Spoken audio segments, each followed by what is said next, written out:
Some people just stand out in a crowd, excellent at their craft, excellent in their thinking, and they're not hard to find because they stand out. My name's Joe Crenshaw, and I'm looking for the standouts. Hey, thanks so much for coming. I'm super excited to have my friend Bettina Bennett here. Bettina, thank you for coming to join us. Yeah, hey, of course. Yeah, I appreciate you being here. So I'm gonna let her do most of the talking. She does it way better than me, but I think I wanna just give you a high level overview of how we connect. We connected on LinkedIn by me watching her on a video of somebody else's series, Jason Croft. But she's the CEO and owner of Witchbox Media, and I'm gonna let you just give a background of like professionally where you're coming from, what you're doing right now. Yeah, so my background originally was in the publishing, media, and entertainment industry. So I'm not a techie. I believed that I can work with all those great guys and girls that know how to program, develop to make my crazy ideas come true. So I'm one of those tech founders that doesn't have a tech background, but an awesome team that does. We've built a software as a service platform that at its core really looks to connect people on an emotional level, because we think that where the world is going, we're really getting more distant from each other rather than closer.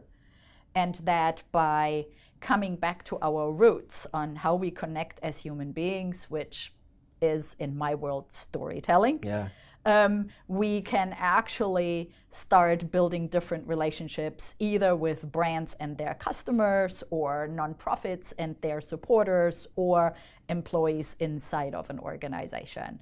And so we built a platform called Witchbox. That name has a background in my first trip to the US, when I met in my previous life my first business partners, and they introduced me to my colleagues and said, oh, we want to work with Bettina because she always thinks outside the box. And I said, which box? Which box? The idea that we willingly and voluntarily limit the one thing that is limitless made absolutely no sense to me. Yeah. And so our platform kind of wants to support that by providing tools that allow brands to create communities for their fans and ambassadors, and that allow nonprofits to take advantage of the rich stories that their supporters and volunteers have to tell.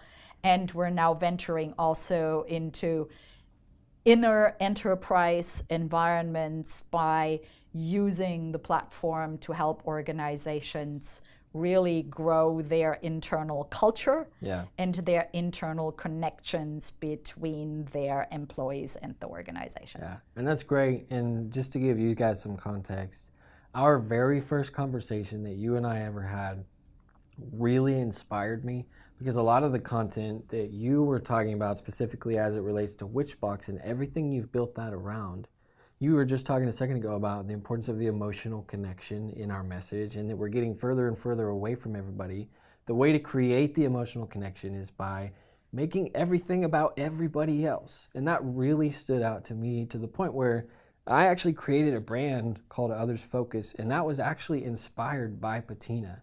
And so I think there's so much value in that in the workplace. And so if you would just talk to how that sort of mindset, how do you put that into practice in your business? Yes. And how has it affected you? Well, so I think even a very simple example would be that when you look at most people's or organizations' websites, they're built in traditional ways that we call megaphones. In other words, they're environments where you talk about yourself and you want people to consume what you have to say, but you're not really giving them the opportunity to make that a dialogue and a conversation.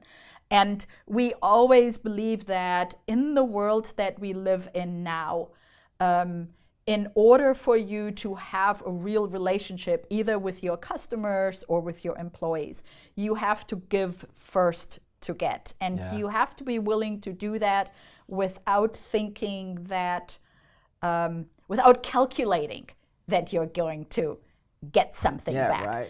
And part of that giving is also that you accept that either your audience or your customers or your employees are partners in all of this. For sure. And that means you have to give them a platform where they can also be part of the voice that makes up what an organization stands for. Yeah. So when you think about a brand, in the old days it was, well, if we just shout loud, then everybody will understand it. Today, your brand is determined by the last tweet that just happened. Yeah.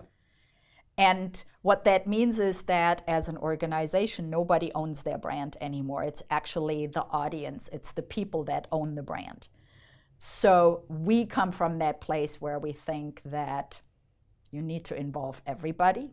You need to co-author your brand. Sure. You need to co-author what culture means in your organization. And it also means that part of what you do is provide information, provide support, provide help to your customers before, or your potential customers, before they actually become your customers. Yeah, absolutely. And I think that's so important. And I think the idea of what you just talked about, like, there is this philosophy of give to get. And instead, you're trying to reverse that. Like, let's not calculate the reason why I give so that I can get something in return. But when it's more genuine desire to actually give recognition or give encouragement even, or give help or any of that stuff, that in turn, naturally it does, it's more productive to be able to do that. Well, and I think that, as human beings, if we go back to who we truly are and not what is maybe portrayed in the world right now, we all like to do good things. And I think we all like to do something good for the people around us. We all enjoy helping and providing value.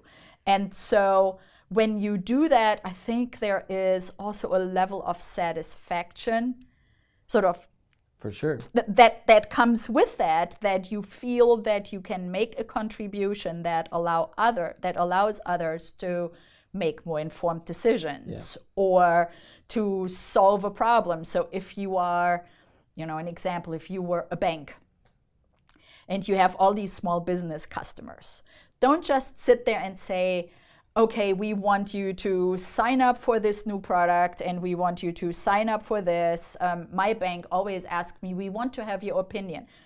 I don't want to just be asked to give all the time as a customer. I would love to have an environment where they provide me with great resources, but where I also have the ability to maybe exchange information with other business owners, learn from their challenges, have an environment where we can help each other. That doesn't immediately generate any business for that bank. But what it does is it creates an environment where I feel safe, where I feel I can get information that I need, where I am becoming part of a community, or, I prefer the word tribe. Yeah. Even though there are people that think that that is an old-fashioned word, but I believe that tribe is actually a better word, because in a tribe it also implies that you have each other's back. For sure. Community doesn't always go that far. And so I think that when you serve first and you don't think about getting anything back for that, the getting back part comes all by itself. Yeah, and I think something that you said is important for us in that, because again, as the business or the company or whatever, like, for us to focus on giving instead of getting is important, because what you said, naturally as humans, like, when I do get something, like, as the consumer, as the customer's point of view, if this provides value for me or a service to me or support for me or any of that stuff, if you're just getting bank letters that are like, hey, give me, you don't want to do business with them. But when they provide something for you, that makes you want to do business with them. Yeah. And so I think that's really important. How has that helped you at Witchbox? So the way it helps us is that I've had conversations with people like you or with others that call me and just say, Bettina, I need advice. Or do you have somebody in your organization that can help us figure out how we can engage our customers more in telling stories on our behalf or whatever. Yeah. That doesn't always mean that that turns into business. But a lot of our business has come from those people that then talk to somebody else and say, you know what? You need help with this. Yeah. These are the right people. So a big chunk of our actual business comes through referrals. And not from people that I solicited because I wanted to do work with them, but because one of our premises is we're here to help first and educate you and help you make a decision, even if that decision means that we're not your choice. Yeah. So what we're looking for, however, is companies that we call enlightened, that don't just walk or talk the talk, but actually either walk the walk or want to walk the walk and don't know how to. Yeah. Because the ambition, I think, in most companies is there to have better engaged customers or to have better engaged employees and happier employees. Yeah. The challenge is very often, how do we get there? And how do we put that in action? And we've built a piece of technology that can make the implementation of that easier. Yeah, and that's one of the things that I kind of want to land on here, which you and I have talked about before. So a lot of my goal, even for this show, based on an inspiration from a conversation for you, is like, make everything I do about everybody else, right? Like, let's highlight Bettina Bennett's story and make my content and my marketing and everything about that. So now let's put that into practice. I want us as the community tribe to know what is opportunity for you and define that for us so that we as a tribe can then help be a part of creating that for you. Yeah, so opportunity for us are three different things, because our platform can sort of adjust itself like a chameleon to three different, if you want so, use cases. Yeah. So the first one clearly is brands that understand that influencer marketing is not going to be their salvation, because in the end, you know my position on that. Yep. Those are hired mercenaries that have no allegiance to your brand and ultimately grow their own. So somebody who really wants to grow advocacy amongst their customers is a perfect sort of client for us. The same thing goes for people that have connections maybe to nonprofits. They're not currently a client, but if I was to think about somebody like a Susan G. Komen, and imagine you go to their website and the first thing you would see would be thousands of stories from people powered by Witchbox that talk about why they run.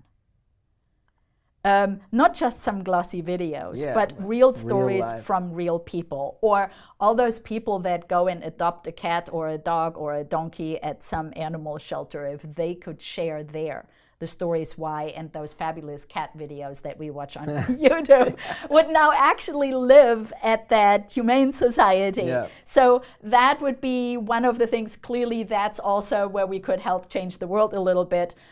When it comes to enterprise, we're looking to companies that are already doing a lot, that may already have good culture, but understand that in order to take that to the next level, what has to happen is that there can't just be tools that manage HR and tools that allow us to get stuff done. Yeah.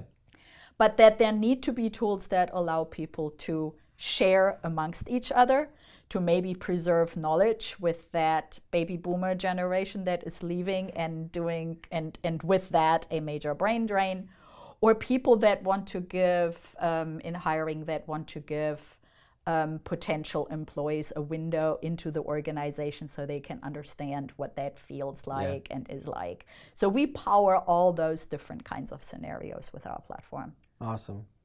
Well, we certainly look forward to helping you any way we can. Well, thank you. I'm going to put Bettina's information in the comments so that everybody can see that. Go connect with her. Go engage with her. Yeah, please reach out to me on LinkedIn. She's provided so much value for me. The first time we talked, I was literally scribbling. I probably have 2 pages of notes. Like, she can really help us in the business community. So Bettina, thanks so much for coming. I appreciate you of course. being on the show. Thank you guys. We'll see you next time.